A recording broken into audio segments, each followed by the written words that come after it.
장애인 활동 지원사가 지적장애인을 상습적으로 확대해온 사건을 YTN이 단독으로 전해드렸는데요. 경찰이 사건을 접수하고도 신속한 피해자 조사와 보호 조치를 하지 않은 것으로 드러났습니다. 이상군 기자의 단독 보도입니다. 심한 지적장애가 있는 20대 여성에게 강제로 밥을 먹이고 효자손까지 사용해 상습적으로 학대한 혐의를 받는 장애인 활동지원사 A씨. 피해자의 오빠는 지난달 15일 폭행 장면을 확인하고 충남 아산경찰서를 찾아갔습니다. 피해자가 장애인이고 폭행 장면이 담긴 영상도 있다고 말한 뒤 경찰 안내에 따라 사건을 정식 접수했습니다. 이후 경찰은 일주일 정도 뒤에 담당 수사관이 연락하면 그때 증거 자료를 제출하라고 말하고 피해자 오빠를 집으로 돌려보냈습니다.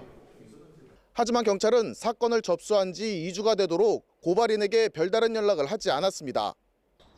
기다림에 지쳐 경찰에 전화해보니 그제야 사건을 이관해야 한다는 답변이 돌아왔습니다. 사건 발생지가 충남 공주라 고발인 조사를 마친 뒤 사건을 이관해야 한다는 겁니다. 그러면서 잡은 조사 날짜는 어린이날 연휴가 끝난 뒤인 어버이날이었습니다.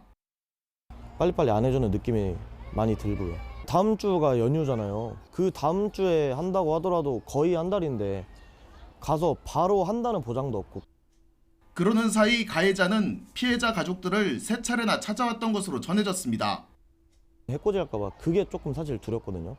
그래서 좀 빨리빨리 얘기를 해서 좀 수사가 돼서 적금 금지? 뭐 그런 거라도 좀 하면은 어떨까 싶은데.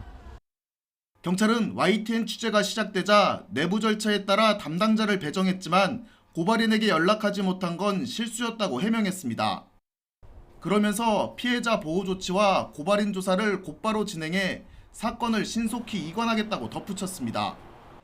장애인 학대 사건을 전문적으로 다루는 기관도 경찰 대응에 아쉬움을 드러냈습니다. 장애 특성을 이해하고 전문적으로 수사할 수 있는 인력이 부족하거나 체계가 이제 아직 완비되어 있지 않다 보니까 신속하게 조사가 이루어지지 않는 그런 한계가 있는 것 같습니다.